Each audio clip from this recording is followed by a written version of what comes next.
right, guys, what's going on? Welcome back to Everything College Football Podcast. Today, me and Nick here will be doing our 2024 preview and prediction for the Texas Longhorns. Looking at the staff, Steve Sarkisian, 25-14 through 3 seasons. Kyle Flood, 4th year in a row, OC and that O-line coach. Then Pete Kwiatkowski is joined by Johnny Nansen, who was a superstar DC last year at Arizona. And obviously the biggest headlines, they ended their drought. They won the Big 12 title for the first time since 2009 and their last chance to do so. CFP appearance, and it was the best season for the Horns since the Mac Brown era, as Texas is basically officially back, I would say, with those achievements from last year. Look at this offense. They lose some big-time pass catchers. They lose Jonathan Brooks, who had torn his ACL. Jatavian Sanders is gone. A lot of, a good bit of turnover here in the supporting cast for Texas. But the good news for them is Quinn Ewers returns. He makes a good business decision, I would say, to come back and potentially be one of the top quarterbacks in the class of 25. Significantly improved his accuracy, really improved his diagnosing ability as well. Showed great calmness and feet in the pocket. Threw lots of great touch passes. Improved poise has really helped him be less rattled. Has an odd sidearm-like release, though, at times. His mechanics can be scrappy. He, at times, will often drag his back foot when throwing under pressure on the move instead of just trying to get into a nice base. He has shown some nice mobility, though. The decision-making has been quite stellar, only 12 picks in 22 games. Arch Manning obviously backing him up. They lose Malik Murphy. He was one of 8 guys that departed in the portal. Quinn Ewers coming back, though, Nick. He has an opportunity to do a lot of things here. Win a national championship, win a Heisman, and even be potentially the number 1 pick in next year's draft.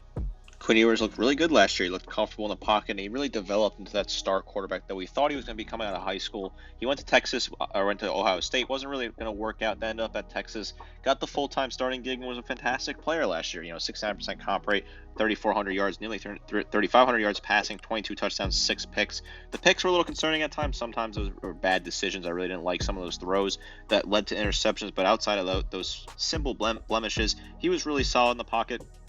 Returns. I didn't really think it made a lot of sense for him into the draft this year. I thought there were a lot of quarterbacks already that were going to be taken early. We saw, 6 taken in the first round. So obviously quarterbacks were very desirable this year, but he kind of sets the pace here. He's going to be the guy that go out there and set the pace for the quarterbacks of this upcoming class, lead the way early on. I like him to be the first quarterback taken off the board. Carson Beck certainly right there behind him, looking forward to 2025 at this point in time. I like Ewers a lot here. I think he's a really solid player, top to bottom. Great accuracy. That deep ball is really solid. We saw it earlier in the season, but didn't see it a whole lot in the second half of the season. I want to see that deep ball a little bit more this year. Arch Manning sitting right there behind him on the bench, waiting his turn, trying to figure out what he wants to do at this point in time. Very interesting to see what goes on with that in the long run. That's more of a long-term question for Texas and company, in my opinion, is what Arch Manning is going to look like in the future. Is he going to continue to stick around and sort of focus on that discussion?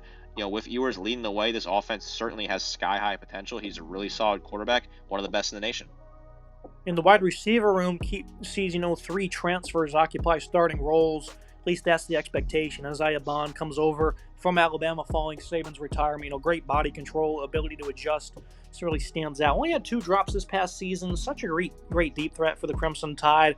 Seemed just to really pass the defense often. Really established himself as a reliable playmaker down the stretch. He was a great asset for Bama. Salas Bolden, greatly undersized, 5'8", 157. But that comes with elite quickness. He's a pure burner when it comes to speed. Great change of direction. Really showed the ability to win as an X out wide as well. Not just with speed, but with the coordination to locate the ball. Should be using a big variety here. The variations of what they can use Bolden in should certainly be exciting to watch. Matthew Bolden brings some versatility from Houston. Although he's mainly an outside wide receiver, his best game came last year versus Texas. Had 10 drops over the past 2 seasons, though. Obviously, you look at some of the backups. Jonte Cook, a highly ranked recruit from last year's class, has all the nuances you look for in a young wide receiver. With ball tracking, body control. Match that with top-tier yak. DeAndre Moore, a 4-star from last year's class as well, 6', 195. Has great hands, is a good threat to win in contested catch situations. Ryan Niblett, another high-end recruit from the cycle of 24, who provides plenty of speed, or 23 rather, that is. He's a pre-snap weapon for them. 5-star Ryan Wingo also in the fold of a group that already has a lot of playing time up for grabs, a lot of talent here, though. Love the explosiveness, potential here in this receiving core. You speak of that deep ball being uncorked more, and I think you're certainly going to see it because they do have the speed to win deep, and they can do it often. You can certainly find Ewers connecting with Bond deep. Bond was a great target for Jalen Miller on that deep ball. Bond had a great career at Alabama. Sad to see him go as a fan of Alabama Crimson Tide. A really good player at the X, a really exciting player to add. Golden, a really solid player at the Z. I like him a lot. And then Bolden adds a lot of different versatility on the interior. And, solid player top to bottom. I really do like his movement. Nice route tree as well for him. I want to see what they can do. This is a room, they don't return a lot of players last year. Cook's the only guy who returns that had catches. He had 8 catches last year for 136 yards. So they're kind of starting from scratch here, losing some really talented players like they did with Worthy and Sanders and Whittington, as well as A.D. Mitchell, all leaving. So you're going to have to find this production from guys who haven't experienced it before at Texas. I have no problems believing they'll be able to figure it out. I do get a little cautiously worried about that, right? I don't think it's phenomenal that you're returning, that your 3 starters are all transferred. I don't love that, but I think these are all really 3 high upside guys that can be really solid players for the Texas Longhorns early on.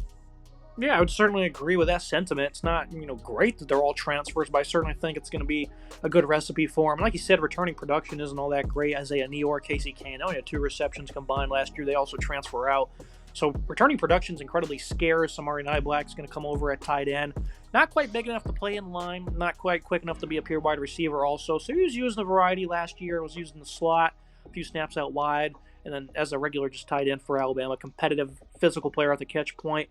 And Gunnar Helm had 14 grabs for about 200 yards at tight end. You look at the running back room, not a single person, at least I wasn't worried, when Jonathan Brooks went down, even though he was in the hunt for the Doak Walker Award.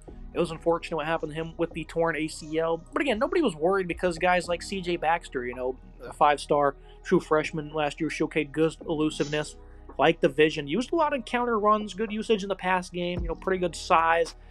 He's a pain to tackle, 6'1", 218. Jaden Blue has some great efficiency over the final few games, lots of speed, a playmaker that will see the field this year.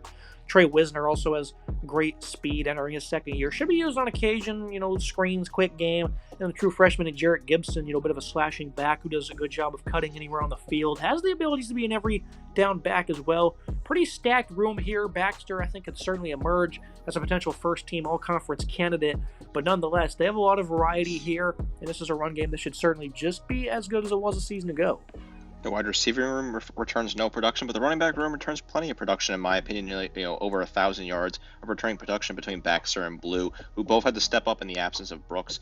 Baxter, I love him a lot. 659 yards on the ground, 4.8 yards per carry, and 5 scores last year.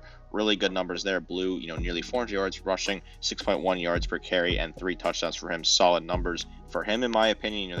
They return Wisner as well, who had a touchdown last year. Didn't get a whole lot of touches, but you might see him get a better role in the rotational aspect. I like this running back room a lot. I think Baxter's a really solid player, a great start, good speed, nice cuts, really good field vision, high football IQ player. Really good guy to get back in your backfield. And the reason why Texas seems so primed to just succeed in this conference right away is because this offensive line is one of the top in the country. Kelvin Banks at tackle has been a dominant pass blocker, good reach and mobility, seemingly has improved strength and fundamentals to grow in the run game. Some nice light feet help him mirror speed rushers. Only allowed 1 sack all year. That was week 1 against Rice. I don't know, kind of odd there, but nonetheless, Banks, he's going to be a first-round candidate himself. Jake Majors at center, good athletic ability to get out in space and at second level. Does a good job anchoring down. Doesn't allow much push and pass pro either. I think he seals off blocks well in the run game. Shows some strong hands. Opponents really struggled to disengage. He was one of those guys that really emerged for them. They in total returned 4 or 5 starters. Right tackle, obviously, Ruse Christian Jones.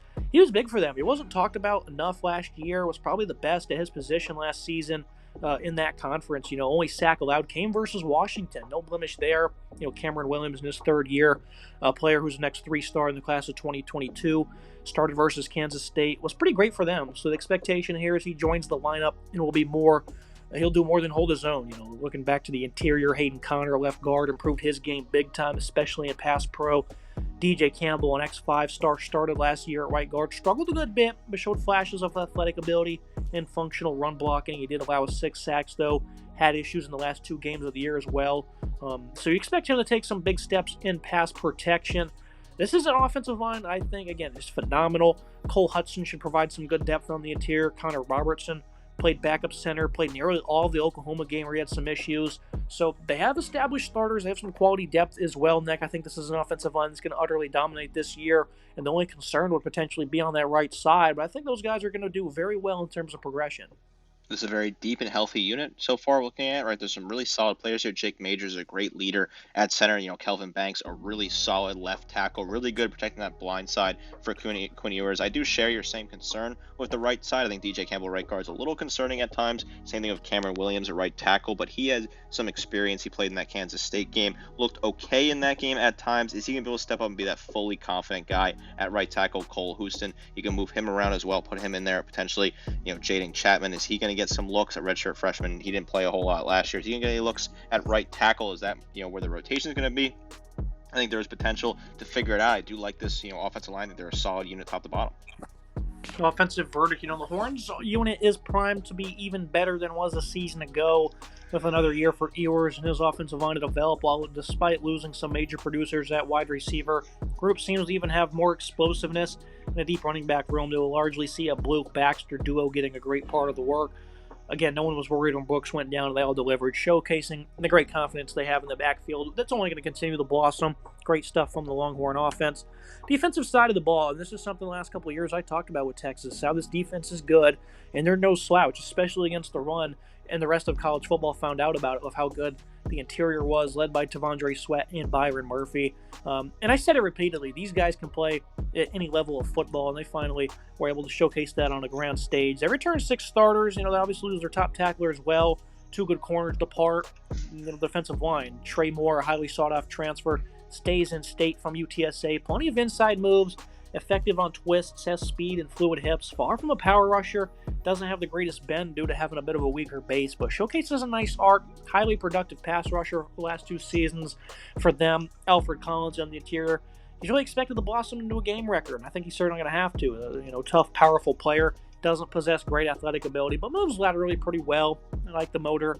He needs to keep refining his technique, though, in terms of playing too high. But he was an efficient pass rusher, solid versus the run, 317 pounds.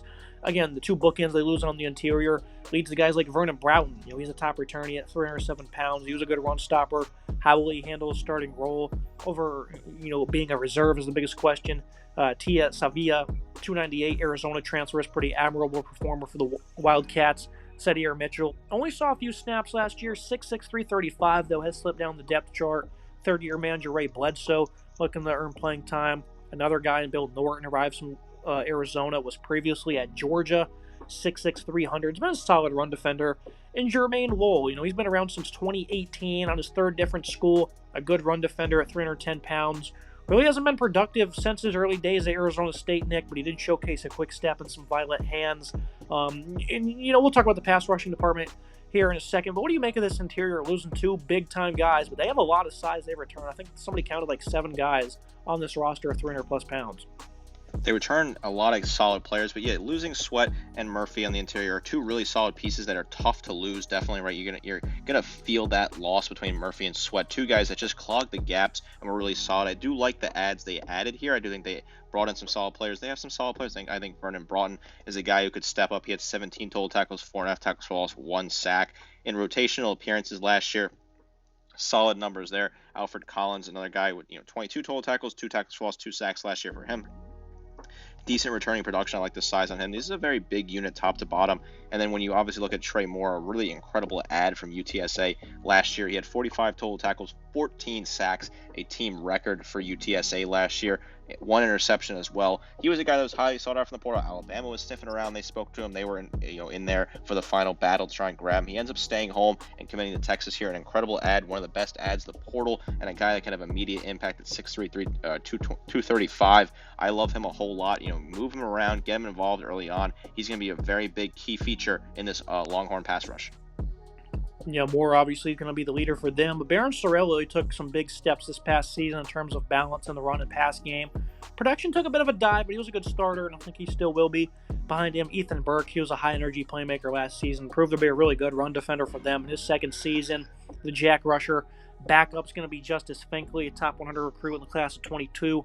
Was less than stellar, but saw plenty of snaps, and obviously 5-star Colin Simmons should also find his way into the rotation. Elite pursuit, quickness. He's been generating a lot of buzz this offseason. You're obviously going to pair up a great D-line with a linebacking group that features Anthony Hill, a true freshman 5-star from last year who had some struggles with missed tackles and over-aggression, but a player that showcased nice pop and strength. He's certainly going to learn to tone down that aggression. But a real thumper. He was very athletic, came off the edge a few times, had a nice sack on Caden Proctor, for example, versus Bama as an edge. Hill obviously is going to mold into a star this year, but alongside him is not as defined. David Gabenda really improved this past season, wasn't all that productive, but was quality help in all facets. Leona Lafau should make some noise. Morris Blackwell, long-term vet, will likely slide into the starting lineup. Lots of youth in this room in terms of depth. They have some veterans, starting alongside one of the best young defenders in Anthony Hill. I think this is a great front six, front seven, whatever you want to call it, whatever variation you like to run with, Nick, and I certainly think that Hill behind this defensive line is going to be really tough for opponents to run the football. This is a really solid front part of this defense. Sorrell, 37 total tackles, 4.5 tackles for loss, 4 sacks for him. Finkley, 14 total tackles, 3 tackles for loss, 2 sacks. Solid numbers there. Anthony Hill, 67 total tackles, your top returning tackler with 8 tackles for loss and 5 sacks, 2 pass breakups, good numbers. Ethan Burke, very exciting player. People love him. Really solid player. Really gets off the line. Nice footwork, good hands as well. 41 total tackles, 9 tackles for loss, 5.5 sacks for him. So solid numbers across the board here. I like this returning production. When you look at the rest of the linebacking core, right, you said David Donata, what's he going to look like? He could step up this year. He had 50 total tackles last year, 3.5 tackles for loss, 1.5 sacks. So nice returning production there. I like this front part of this defense. It's a really solid unit. They were really good last year against the run. They stuffed the run early on, 82.3 rush yards per game given up, 3rd in the nation. They were really solid at keeping offenses low scoring. I like this front part of this defense to kind of keep up that same momentum. Obviously, Pete Kwiatkowski at times likes to run that 2-4-5 defense with, 2 defensive tackles being the base up front. I certainly think they still have the personnel to be able to do so.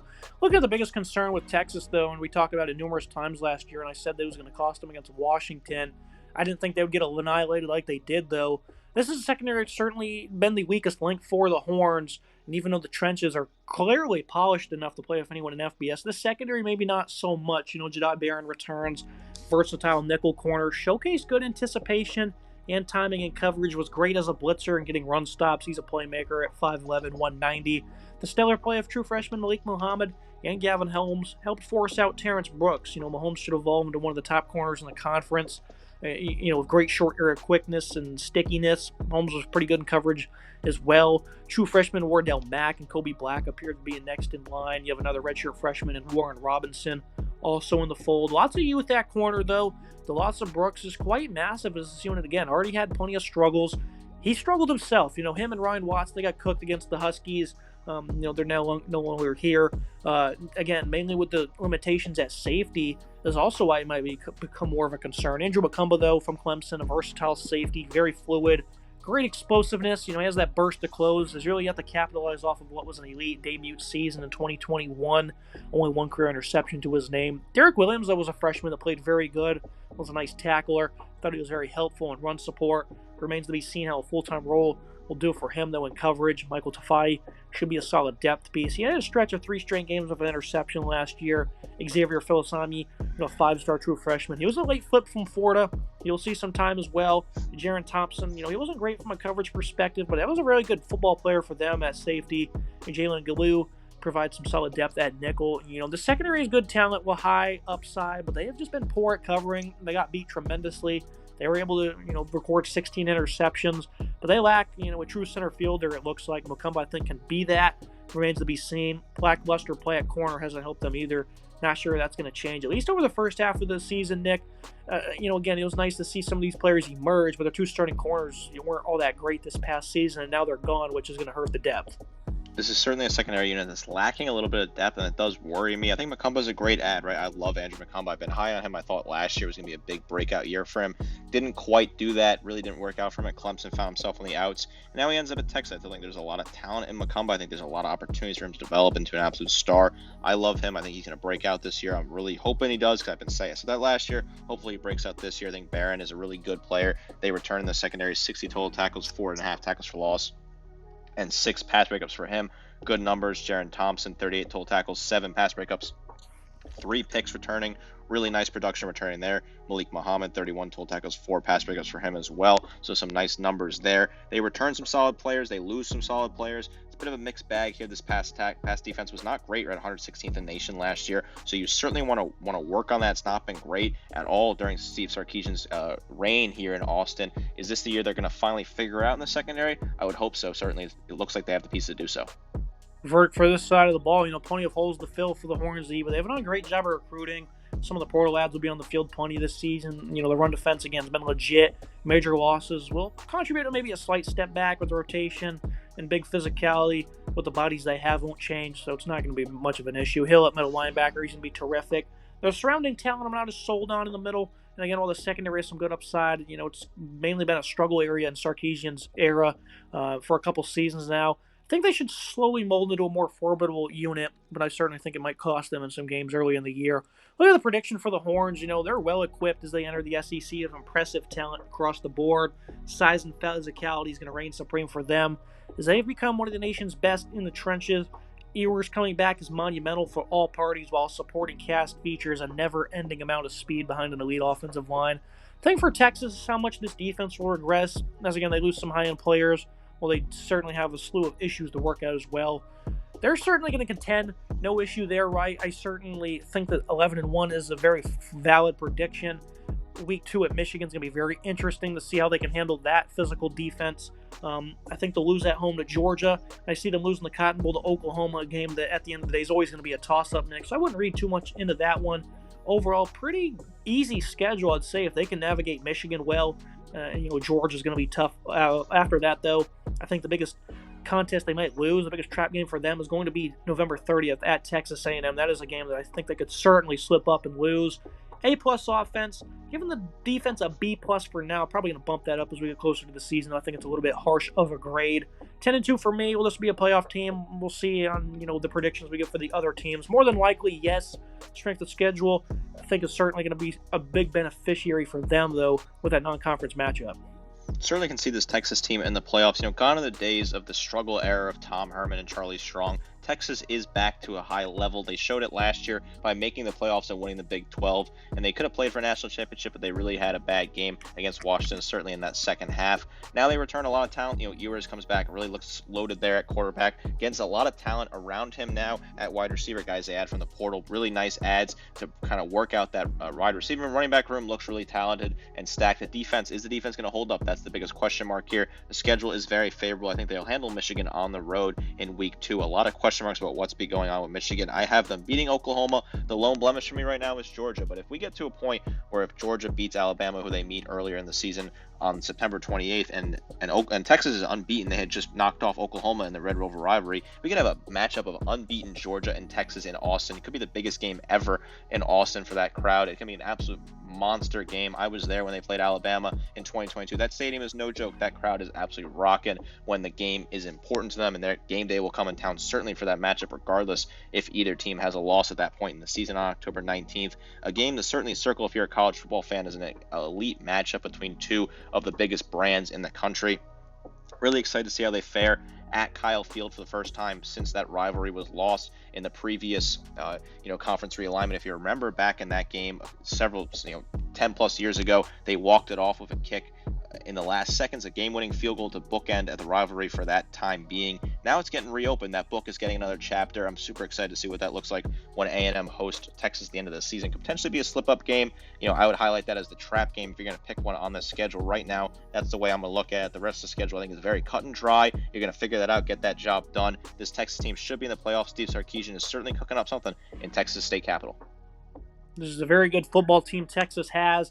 10-2 for me. They could easily go 12-0, though. It wouldn't be shocked one bit. Again, great team they have. As always, Nick, appreciate you joining me talking the Horns. Super excited to see what this team can do this year. A very exciting era for Texas football. Make sure to like, comment, subscribe. See you next time.